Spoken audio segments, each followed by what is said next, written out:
Good morning student, कैसे हैं आप सब लोग। आशा करता हूं कि आप सब लोग अच्छे ही होंगे।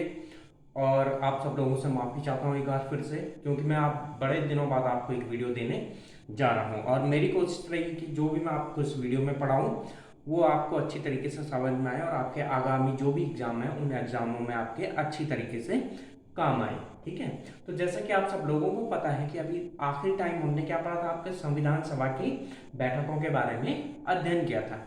तो अब हम पढ़ेंगे, जब हम संविधान सभा की बैठकों के बारे में अध्ययन कर चुके हैं तो अब जो हमारा नेक्स्ट टॉपिक है वो नेक्स्ट टॉपिक है हमारे संविधान सभा की प्रमुख समितियां। जैसे कि आप सब लोग जानते ही होंगे कि जो संविधान सभा ने काम करने के लिए अलग अलग प्रकार की समितियों का गठन किया था, तो इन्हीं समितियों के माध्यम से संविधान सभा अपने काम किया करती थी। तो हम देखेंगे इसमें कौन कौन सी प्रमुख समितियां थी और उन समितियों के अध्यक्ष कौन थे। ठीक है, जो आपके अक्सर एग्जाम में पूछे जाते हैं। तो पहले हम जो संविधान सभा की बाकी छोटी छोटी समितियां थी उन समितियों की बात करेंगे, और उसके बाद हम जो संविधान सभा की सबसे प्रमुख समिति थी, है ना, तो जो संविधान सभा की सबसे प्रमुख समिति थी जो कौन सी थी आपकी, ठीक है, जो कौन सी थी आपकी संविधान सभा की सबसे प्रमुख समिति, प्रारूप समिति। उसके बाद सबसे अंत में हम प्रारूप समिति का अध्ययन करेंगे। तो आइए हम ज़्यादा समय खराब ना करते हुए आज का अपना टॉपिक स्टार्ट करते हैं। तो जो हमारा टॉपिक है वो क्या है, हमारे संविधान सभा की समितियां, प्रमुख समितियां। तो जो सबसे पहले समिति आती है, अगर हम बात करें, जैसे कि आप सब लोगों को पता भी होगा, तो जो हमारी सबसे पहले समिति आती है वो कौन सी आती है हमारे पास, ठीक है, जिसके अध्यक्ष आपके पंडित जवाहरलाल नेहरू थे। ठीक है, तो कौन सी आती है आपके सबसे पहले, संघ संविधान समिति, है ना। तो सबसे पहले कौन सी आती है हमारे पास, संघ शक्ति समिति या संघ संविधान समिति। ठीक है, तो पहली समिति आती है हमारे पास संघ शक्ति समिति। तो जो संघ शक्ति समिति थी इसके अध्यक्ष कौन थे आपके, संघ शक्ति समिति के अध्यक्ष कौन थे आपके, पंडित जवाहरलाल नेहरू जी। ठीक है, मैं शॉर्ट में लिख देता हूं आपके, कौन थे आपके, JL नेहरू। ठीक है, तो जो आपकी संघ शक्ति समिति थी इसके अध्यक्ष कौन थे आपके, पंडित जवाहरलाल नेहरू थे। ठीक है, इस प्रकार से हमारी दूसरी आती है संघीय संविधान समिति। ठीक है, दूसरी कौन सी आती है हमारे पास, संघीय संविधान समिति। तो जो हमारी संघीय संविधान समिति थी, ठीक है, दूसरी बताता हूं मैं आपको, संघीय संविधान समिति। ठीक है, या संघ संविधान या संघीय संविधान समिति। तो जो संघीय संविधान समिति थी उसके अध्यक्ष कौन थे आपके, उसके अध्यक्ष भी कौन थे आपके, पंडित जवाहरलाल नेहरू जी ही थे।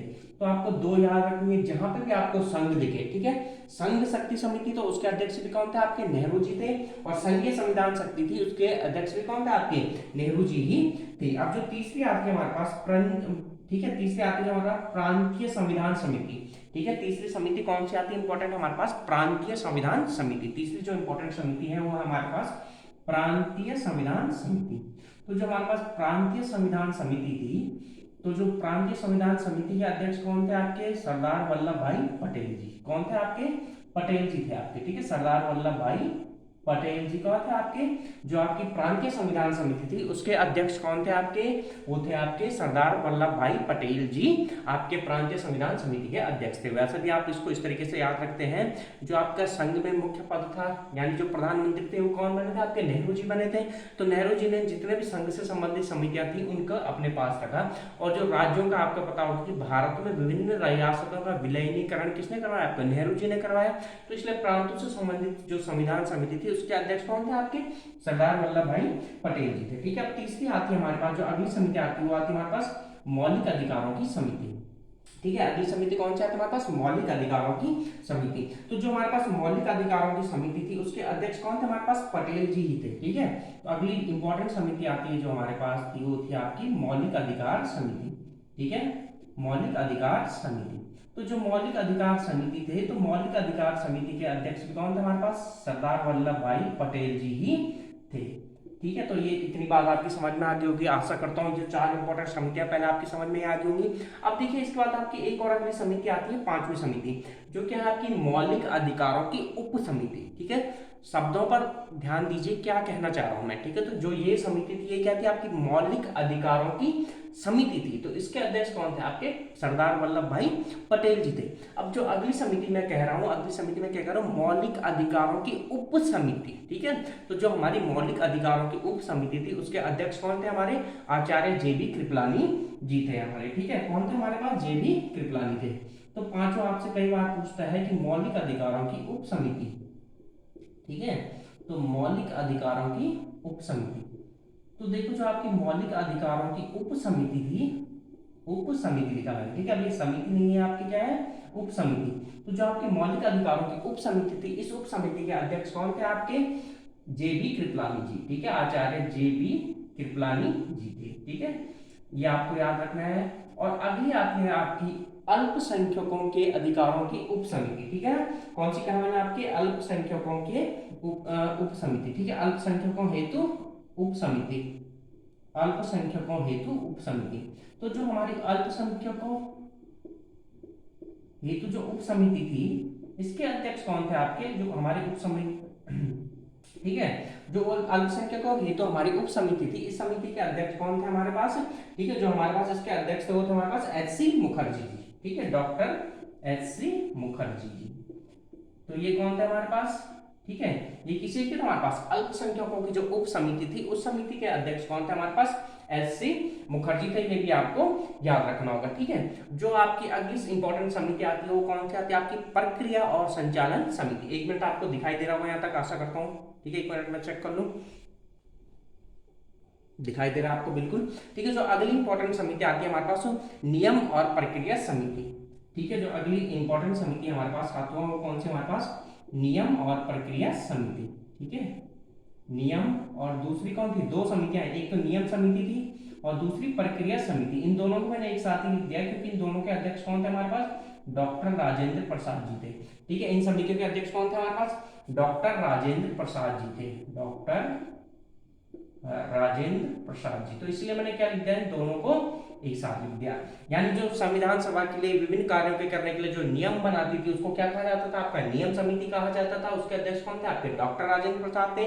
और जो प्रक्रिया समिति थी, उस प्रक्रिया समिति के अध्यक्ष भी कौन थे हमारे पास, आपके डॉक्टर राजेंद्र प्रसाद ही जी ही थे, ठीक है। अब अगली एक और इंपॉर्टेंट समिति आती है जो हमारे पास कौन सी आती है, 8वीं समिति, जो कौन सी हमारे पास, झंडा समिति, ठीक है। कौन सी आती है हमारे पास, झंडा समिति। तो झंडा समिति के अध्यक्ष कौन थे आपके पास, ठीक है, बताइए, सोचिए। देखिए आपने कई किताबों में पढ़ा होगा कि झंडा समिति के अध्यक्ष कौन थे हमारे पास, आचार्य जेबी कृपलानी जी थे, जो कि क्या आपकी सर्वथा गलत बात है, ठीक है। अगर आप बहुत सारी किताबों में देखोगे तो आपको क्या देखने को मिलेगा कि जो झंडा समिति थे, वो झंडा समिति का अध्यक्ष कौन दिखाया जाता है आपको, जेबी कृपलानी थे। लेकिन अगर हम जो भारतीय इतिहास की बात करें तो हमें भारतीय इतिहास में केवल 2 ही झंडा समितियां देखने को मिलती है, ठीक है। कितनी झंडा समितियां देखने को मिलती है, 2 झंडा समितियां देखने को मिलती है, और जिसमें किसी भी समिति के ना तो सदस्य और ना ही अध्यक्ष कौन थे आपके, जेबी कृपलानी। तो जो हमारे संविधान में 2 झंडा समितियां देखने को मिलती हैं, उनमें देखिए मैं आपको बता देता हूं। जो ये वाली थी, है ना, जो झंडा समिति थी, इसके अध्यक्ष कौन थे आपके, डॉक्टर राजेंद्र प्रसाद जी ही थे। कौन थे आपके, डॉक्टर राजेंद्र प्रसाद जी ही थे। अब देखिए अगर मैं दूसरी बात करूं, जो मैंने आपको कहा कि जेबी कृपलानी जी किसी भी झंडा समिति के अध्यक्ष नहीं थे। हमारे संविधान में हमें केवल और केवल 2 झंडा समितियां देखने को मिलती हैं, और वो कब कब देखने को मिलती है हमें, एक तो 23 जून 1947 को देखने को मिलती है, ठीक है, 23 जून 1947, यानी 15 अगस्त सन 1947 को जब भारत आजाद होता है उससे पहले देखने को मिलती है। और जो दूसरी देखने को मिलती है हमें, दूसरी कब देखने को मिलती है हमें, दूसरी मिलती है हमें आपकी 2 अप्रैल सन 1931 को, है ना, 2 अप्रैल सन 1931 को, जब आपका क्या हुआ था, आपका कराची अधिवेशन हुआ था, ठीक है। तो जो हमारी ये बनी थी आपकी 23 जून सन 1947, इसके अध्यक्ष कौन थे आपके, डॉक्टर राजेंद्र प्रसाद, जो मैंने ऊपर लिखे हुए हैं आपके, है ना, कौन थे आपके, डॉक्टर राजेंद्र प्रसाद जी इस झंडा समिति के अध्यक्ष थे, ठीक है। ये जो झंडा समितियां हमारे इतिहास में केवल 2 झंडा समितियां देखने को मिलती है। एक तो मिलती है हमारे सबसे पहले 2 अप्रैल सन 1931, जब क्या हुआ था हमारे पास, कराची अधिवेशन हुआ था। इस कराची अधिवेशन में जो झंडा समिति बनी थी उसके अध्यक्ष कौन थे आपके, पटेल जी थे, सरदार पटेल जी थे। और इसके अलावा इसमें कौन थे आपके, 7 सदस्य भी थे, जिन 7 सदस्यों में कहीं भी आपका जेबी कृपलानी जी का नाम देखने को नहीं मिलता है। तो अगर आपको कभी भी पूछा जाए कि झंडा समिति के अध्यक्ष कौन थे, तो आपको आंसर में क्या मानना पड़ेगा, आपको डॉक्टर राजेंद्र प्रसाद। अगर डॉक्टर राजेंद्र प्रसाद ना दिया हो तो आप कौन से मारोगे, सरदार वल्लभ भाई पटेल जी को मारोगे। तो ये जो आपको बहुत सारी किताबों में देखने को मिलता है, ये आपका क्या है, गलत तथ्य है। आचार्य जेबी कृपलानी जी आपकी किसी भी झंडा समिति के अध्यक्ष नहीं थे, ठीक है। तो 8 समितियां लिख दी है मैंने। अब मैं आपकी 2 समितियां इस तरफ लिखने जा रहा हूं, इनका देखते हैं, ठीक है। तो जो हमारी अगली समिति आती है, 9वीं समिति, वो क्या आती है हमारे पास, ठीक है, न्यायालय के लिए गठित समिति, है ना, ठीक है। कौन सी आती है हमारे पास अगली, जो सर्वोच्च न्यायालय के लिए गठित समिति थी, ठीक है। तो जो हमारे सर्वोच्च न्यायालय के लिए गठित समिति थी उसके अध्यक्ष था एस वरदाचार्य, ठीक है। सर्वोच्च न्यायालय हेतु तदर्थ समिति, सर्वोच्च न्यायालय हेतु तदर्थ समिति, तदर्थ समितियां थी, ठीक है, तदर्थ समिति। तो इसके अध्यक्ष कौन थे आपके, ये लिख रहा हूं आपका एस वरदाचार्य। कौन थे आपके, एस वरदाचार्य थे। अब जो अंतिम इंपॉर्टेंट समिति आती है आपकी, जो 10वीं है, वो कौन सी आपकी, नागरिकता हेतु तदर्थ समिति, ठीक है। कौन सी आती है आपकी, जो अभी आपकी कौन सी आती है आपकी, नागरिकता हेतु तदर्थ समिति, नागरिकता हेतु तदर्थ समिति।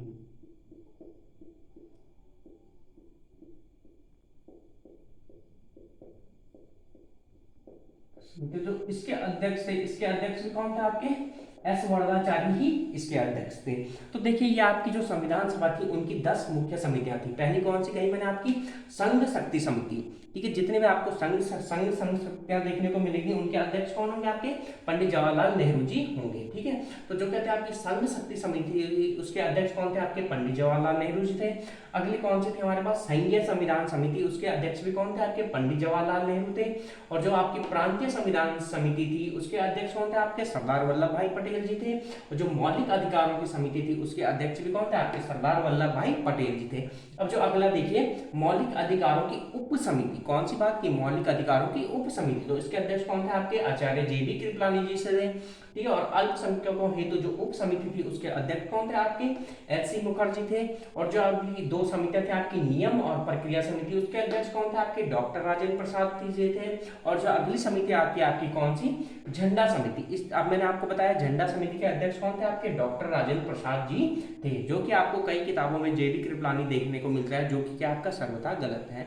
मैं आपको बता चुका हूं भारतीय इतिहास में केवल और केवल 2 झंडा समितियां देखने को मिलती है। एक तो हमें 2 अप्रैल सन 1931 कराची अधिवेशन हुआ था जो आपका INC का, ठीक है, इंडियन नेशनल कांग्रेस का, ठीक है, जिसमें कौन थे आपके, पटेल जी झंडा समिति के अध्यक्ष थे। और दूसरी जो हमको मिलती है 23 जून सन 1947 को देखने को मिलती है, जिसके अध्यक्ष कौन थे आपके, डॉक्टर राजेंद्र प्रसाद जी थे। अब देखिए 2 और समितियां आते हैं हमारे पास, सर्वोच्च न्यायालय हेतु तदर्थ समिति, जिसके अध्यक्ष कौन थे आपके, एस वरदाचार्य थे। और जो अंतिम समिति आती है आपके, वो कौन थे आपकी, नागरिकता हेतु तदर्थ समिति, जिसके अध्यक्ष भी कौन थे आपके, एस वरदाचार्य ही थे, ठीक है। अब जो हमारी सबसे इंपॉर्टेंट समिति आती है वो कौन सी आती थी हमारे पास, प्रारूप समिति, ठीक है। तो आज हम क्या करते हैं, इस वीडियो को इतना ही रखते हैं। और जो हमारी अगली समिति है प्रारूप समिति, उस प्रारूप समिति का हम नेक्स्ट वीडियो में बड़े ही डिटेल रूप से अध्ययन करेंगे। आशा करता हूँ कि आपको जो ये समितियां बताई गई हैं आपके हर एग्जाम में पूछी जाती हैं, आप इनका अच्छे से अध्ययन करेंगे, है ना, और इनको याद करने की भी पूरी कोशिश करेंगे। इसी तरीके से हमारे चैनल के साथ जुड़े रहिए। और हाँ, अगर नए हैं तो प्लीज़ चैनल को सब्सक्राइब कर दीजिए, ठीक है। बहुत बहुत धन्यवाद। जो नेक्स्ट समिति है तदर्थ समिति, उसका हम अगले वीडियो में डिटेल रूप से अध्ययन करेंगे। बहुत बहुत धन्यवाद।